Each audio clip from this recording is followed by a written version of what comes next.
সম্মানিত দর্শক শ্রোতা ভাই ও বোনেরা, আসসালামু আলাইকুম। আমি আজকে বিশেষ একটা ধন্যবাদ দেওয়ার জন্য আমি লাইভে আসলাম।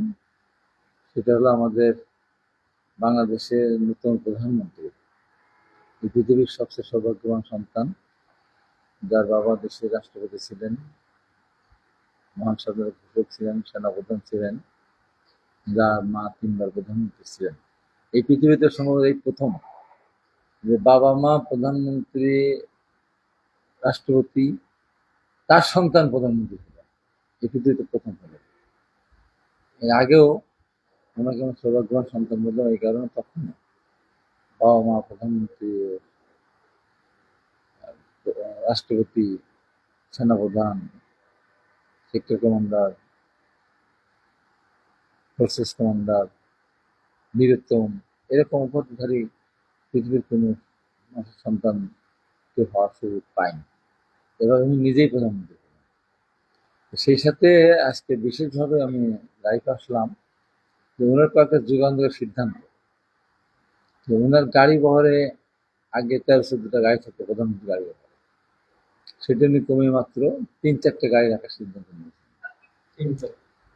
উনি যখন রাস্তায় দিয়ে যাবেন, তখন রাস্তার দুই ধারে যে আধা ঘন্টা 1 ঘন্টা ধরে এই যে পুলিশকে দাঁড় করে রাখা হতো, সমস্ত গাড়ি ঘোড়াকে বন্ধ করে রাখা হতো। উনি সেখান থেকে এই পুলিশকে দুই পাশে দাঁড় করে রেখে এই যে মঞ্চকে আটকে রাখা হতো, এখান থেকে উনি জনগণের দুর্ভোগ থেকে উনি জনগণের মুক্তি দিলেন। উনি গাড়িতে পতাকা ব্যবহার করবেন না। যখন উনি কোনো বিদেশি কোনো মেহমানদের সঙ্গে দেখা করতে যাবেন, তখন শুধু গাড়িতে পতাকা ব্যবহার করবেন। উনি সরকারি কোনো গাড়ি ব্যবহার করবেন না, ব্যক্তিগত গাড়ি ব্যবহার করবেন। ব্যক্তিগত গাড়ির ড্রাইভার এবং গাড়ি চালানো মন্ত্রীরা এবং তাদেরকে নিজেদের টাকা দিয়ে ক্রয় করতে হবে। তারপর উনি শনিবারও উনি অফিস করবেন। তারপর যেটা প্রাইম মিনিস্টারের ওখানেই সব মিটিংগুলো হতো অনেক সময়, বা বিভিন্ন সময় হতো, তো উনি সচিবালয়ে সেই প্রোগ্রামটা করবেন, মন্ত্রিসভা সভাগুলি করবেন। এই কারণে যে সব মন্ত্রীদের আসতে প্রধানমন্ত্রী কথা না। প্রধানমন্ত্রী নিজেই যখন যাবেন, তখন ওই মন্ত্রীদের মন্ত্রণালয়ে ভিতরে থাকলে চলবে, সেখান থেকে তারা কথা বলতে পারবে। এটা একটা যুগান্তকারী একটা ঘটনা। এবং প্রথম উনি সিদ্ধান্ত নিয়েছেন বিএনপির কোনো এমপি তারা সরকারি ট্যাক্স ফ্রি গাড়ি কিনতে পারবেন না বা নেবেন না। কোনো প্লটও, যে সরকারি প্লট এমপি হলেই সরকারি প্লট দেওয়া হয়, সেটিও বিএনপির কোনো এমপি বা সংসদ সদস্য তারা নেবেন না। তারপরে ফ্যামিলি কার্ডের ব্যাপারে এখনই উনি সিদ্ধান্ত নিয়েছেন। উনি দুর্নীতিমুক্ত একটা সমাজ, তাকে দেশ গঠন করতে চান। আইন শৃঙ্খলাকে উনি নিয়ন্ত্রণে নিয়ে এসে দেশে যে আইনের যে অপশাসন ছিল, দুঃশাসন ছিল, সেখান থেকে জনগণকে মুক্তি দেওয়ার চেষ্টা করছে, ঘোষণা দিয়েছেন। দেশের অর্থনীতিকে সামনের দিকে এগিয়ে নিয়ে যাওয়ার জন্য উনি সিদ্ধান্ত নিয়েছেন। এক্ষেত্রে সবাইকে সহযোগিতা করতে হবে। হয়তো 5 বছর নির্বিচ্ছিন্ন হবে, এই জন্য দেশটাকে নিয়ে এগিয়ে যেতে পারেন, এই জন্য সবাইকে এই সুযোগটা করে দিতে হবে। যেমন বিগত ইন্টারিম গভর্নমেন্টের ব্যাপারে উনি আমাদেরকে নির্দেশনা দিয়েছিলেন যে যেখানে বক্তব্য রাখি না কেন, একই বক্তব্য ছিল যে কোনো মূল্যে সরকারকে সফল করতে হবে। আর এই সরকার যদি ব্যর্থ হয়, তাহলে গণতন্ত্র অনেক দিনের জন্য তিরোহিত হয়ে যাবে, হাতছাড়া হয়ে যাবে। হ্যাঁ, এটা এটা উনি বলতেন, আমরা সেভাবে কথা বলতাম। এখনো বলবো, দেশটাকে সামনে দিকে এগিয়ে নিতে হলে এই সরকারকে রাখতে হবে, 5 বছর নির্বাচনে কাজ করতে পারেন। আপনার কোনো দাবি দেওয়া থাকতে পারে, বিরোধী দলের কোনো দাবি দেওয়া থাকতে পারে, সেই দাবি দেওয়ার সঙ্গে সরকারের কর্মকাণ্ড মিল নাও হতে পারে, কিন্তু আলোচনার মধ্যে সংসদে বসেই তার সমাধান করতে হবে। তার জন্য হরতাল অবরোধের এই সংস্কৃতি থেকে আমাদের বের আসতে হবে। মব সৃষ্টি করে যে কোনো দাবি আদায়ের চেষ্টা থেকে আমাদের বের থাকতে হবে। এটা একটা যুগান্তকারী ঘোষণা, যেটা কেউ কল্পনাও করেনি পর্যন্ত। যেমন ম্যাডাম খালেদা জিয়া যেমন কোনো নির্বাচনী ইশতেহারে 5,000 টাকা কৃষি সুদ আসল সব মাফ করার কথা না বলা সত্ত্বেও মাফ করে দিয়েছিলেন। উনি 10,000 টাকা কৃষি সুদ মাফ করে দিয়েছিলেন। উনি এই যে শিক্ষার জন্য খাদ্য কর্মসূচি পালন করেছিলেন, যে কর্মসূচি চালু করেছিলেন। এইভাবে অনেকগুলি পদক্ষেপ এই রাষ্ট্রের কথা বলতে পারবো না। এইভাবে যে উনি কতগুলি কাজ উনি করেছিলেন, ঠিক তেমনি ভাবে উনিও কোনো ঘোষণা ছাড়াই যে এই যুগান্তকারী কিছু কর্মসূচি বা যে পদক্ষেপ নিয়েছেন, এটা আসলে আমাদের দেশের জন্য খুবই একটা আমাদের আশার আলো যোগাচ্ছে।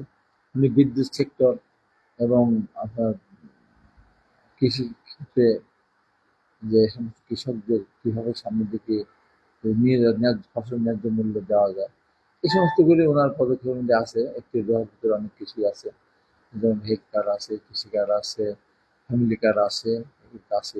তারপরে শিক্ষার ক্ষেত্রে যে অন্যরা যদি কোনো সাবজেক্ট কোনো ভাষা শিখতে চায়, বিদেশে যাওয়ার ক্ষেত্রে যারা যদি যেতে চান, সেই ভাষা চাইনিজ ভাষা বলেন, জাপান যে যেখানে যেতে চান, তারপর বিদেশে শ্রমিকদের পাঠানোর প্রশিক্ষণ দিয়ে শ্রমিক পাঠাতে পারে, সেখানে তারা অধিক বেতন পেতে পারে। এই সমস্ত বিষয়গুলি তো আগে বলেছেন। এখন যেগুলি নতুন নতুন কথাগুলো বলেন, এগুলি আসলে নতুন। তো এটা একটা যুগান্তরী পদক্ষেপ। ওনাকে যখন দেশে আসার জন্য ব্যবস্থা করা হলো এবং উনি দেশে আসলেন, তখন ওনাকে যেভাবে স্বীকৃতি দেওয়া হয়েছিল সরকারের পক্ষ থেকে, এটা পৃথিবীর ইতিহাসে বিরল একটি ঘটনা। কিন্তু এখন উনি নিজে প্রধানমন্ত্রী, এখন ওনার উপরে অনেক রিস্ক আছে, ওনার জীবনের রিস্ক আছে। অনেকেই চাবেন না হয়তো ওনাকে ওনার এই কার্যক্রমগুলি উনি অব্যাহত রাখতে পারেন। এটা জেনে শুনে কিন্তু মহান আল্লাহ পাকের উপর বিশ্বাস করে, ভরসা করে উনি উনি এই যে সিদ্ধান্ত নিয়েছেন যে 3-4টা গাড়ি তার ঘরে থাকবে। এবং আরেকটি ব্যাপার হলো যে উনি যে কাজটা করেছেন, যে আমরা দেখি প্রধানমন্ত্রীর মাথার উপরে হাতের ছবি থাকে, কিন্তু উনি সেই ছবি সরিয়ে, ওনার মাথার উপরে কোনো ছবি নেই, আমরা পেছন ফিরে লা ইলাহা ইল্লাল্লাহ মুহাম্মাদুর রাসূলুল্লাহ।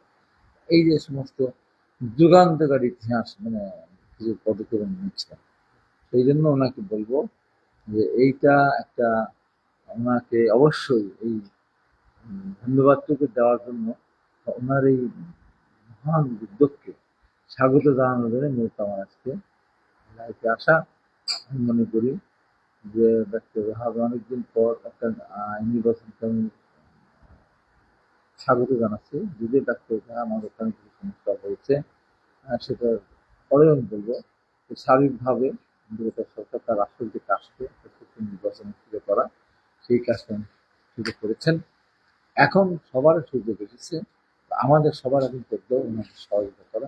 আমি আশা করি সমস্ত বিরোধী দল এবং আমাদের দলের মধ্যে আমরা যারা আছি, তারা সার্বিকভাবে আমাদেরকে সহায়তা করে ওনার নির্দেশের জন্য আমরা চলি, এবং ওনাকে যেন কোনোভাবেই কোনো বিতর্কের মধ্যে যেতে না হয়, যেগুলি উনি দেশের মানুষের উপরে কোনো অত্যাচার, জুলুম, নির্যাতন যেন না হয়, যে ব্যাপারে উনি বারবার উনি বলেছিলেন 5 তারিখের পরে, আমরা অনেকে শুনিনি। এবং সবচেয়ে বড় যে অন্যায় অপরাধটা আমরা করেছি, উনি নির্বাচনে নমিনেশন দেওয়ার পর ওনার সাথে কথা দিয়ে গেছিলাম আমরা সবাই, যাকে মনোনয়ন দেওয়া হবে তার পক্ষে সবাই কাজ করবে। কিন্তু দেশের মানুষ ওনার কথা শুনেছেন, বাংলাদেশের অধিকাংশ মানুষ ওনার উপর ভরসা রেখেছেন।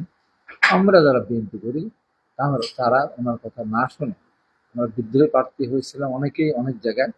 আমি আজকের দিনে এটুই বলবো যে বিদ্রোহী প্রার্থী হয়ে যারা জয়লাভ করেছে, তাদেরকেও কোনদিন দলে ফিরে দেওয়ার সুযোগ দেওয়া যাবে না। আর এরকম যদি সুযোগ দেওয়া হয় যে জিতলে ফিরে আসা যায়, তাহলে আগামীতে আরো বেশি বিদ্রোহী প্রার্থী জানিয়ে যাবে। সেই জন্য যারা বিদ্রোহী প্রার্থী জিতে আসলেও এই দল তারা করতে পারবে না, এই তাহলে দলের সদস্য সংখ্যা আরো বেড়ে যাবে। আর যারা বিদ্রোহী প্রার্থী হেরে গেছেন বা জিতে গেছেন, তারা হেরে গেলেও তাদের তো বহিষ্কার হয়েছে, তাদের সাথে যারা ছিলেন ওই হেরে যাওয়া প্রার্থী বা বিজয়ী প্রার্থীর পক্ষে যারা দলের সিদ্ধান্ত অমান্য করে, আমার দলের চেয়ারম্যানকে অসম্মান করে যারা নির্বাচন করেছেন, এবং বিদ্রোহী প্রার্থীদের কারণে আমরা অনেকগুলি আসন আমরা হারিয়েছি। আজকে যে একটা শক্তি আমাদের কাঁধের উপর নিঃশ্বাস ফেলছে, যদি বিদ্রোহী প্রার্থী না থাকতো, তাহলে কাঁধের উপর নিঃশ্বাস ফেলার তাদের কোনো সুযোগ থাকতো না। অনেক বেশি আমরা আসন পেতাম আরো, তাহলে দেশটাকে আরো সুন্দরভাবে পরিচালনা করার জন্য আমরা কষ্ট করতে হতো না। তাই সেই বিদ্রোহী প্রার্থী যারা পরাজিত হয়েছে এবং তাদের সাথে যারা ছিল, তখন যারা বহিষ্কার হয়েছে সেটা থাকবেই, এবং তাদের সাথে যারা ছিল তাদেরও নাম ঠিকানা জোগাড় করে, যারা যারা প্রার্থী ছিল তারা নাম ঠিকানা দিলে, এবং সরকারের পক্ষ থেকে আমি বলবো যে তাদের খুঁজে বের করে তাদেরকে বহিষ্কার করতে হবে। যাদের করা হয়েছে তারা তো আছেই, এর বাইরে বহিষ্কার করে কড়া সিদ্ধান্ত নেওয়ার মধ্যে দিয়ে কঠিন একটা বার্তা দিয়ে দেওয়া উচিত আমি মনে করি। তাহলে আগামী দিন তারেক রহমানের যে সুশাসন, সেই সুশাসন সর্বক্ষেত্রে প্রতিষ্ঠিত হবে। এবং দেশের মধ্যে ক্ষমতায় যাওয়ার পরিপ্রেক্ষিতে যদি কেউ কোনো কিছু অন্যায় করে, সরকারের নিষেধ অমান্য করে, তাহলে তাদের বিরুদ্ধে তাৎক্ষণিক ব্যবস্থা গ্রহণ করে দল থেকে শুধু বহিষ্কার না, দরকার প্রশাসনিক ব্যবস্থা গ্রহণ করে তাদেরকে কারাগারে পাঠানোর মধ্য দিয়ে তারেক রহমানের যে সততার যে রাজনীতি, সেটা প্রতিষ্ঠিত করতে হবে। আমি আশা করি যে যেন তারেক রহমান সুন্দরভাবে সেটা করতে পারবেন, ওনাকে করতেই হবে।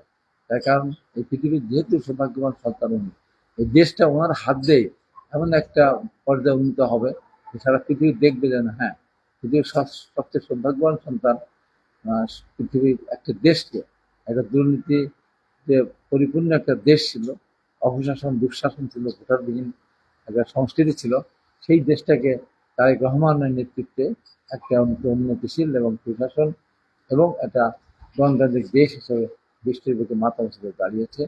এটা আশা করি উনি পারবেন। আমরা দোয়া করি, দেশবাসী আমরা সবাই দোয়া করবো, আর মহান আল্লাহ পাকের কাছে দোয়া করবো মহান আল্লাহ পাক যেন ওনাকে সুরক্ষা দেন, অপশক্তি যেন ওনার কোনো ক্ষতি করতে না পারেন। কারণ উনি একমাত্র বাংলাদেশের কাছে যে শক্তির প্রদীপ, একমাত্র প্রদীপ, সেই প্রদীপ যেন কোনোভাবেই কোনো হওয়ায় দুষ্ট হয়, যে নিভে না যায়, সেজন্য মহান আল্লাহ পাক যেন তাকে সুরক্ষা দেন। এটাই আমার আজকে আল্লাহ পাকের কাছে প্রার্থনা। সবাইকে ধন্যবাদ।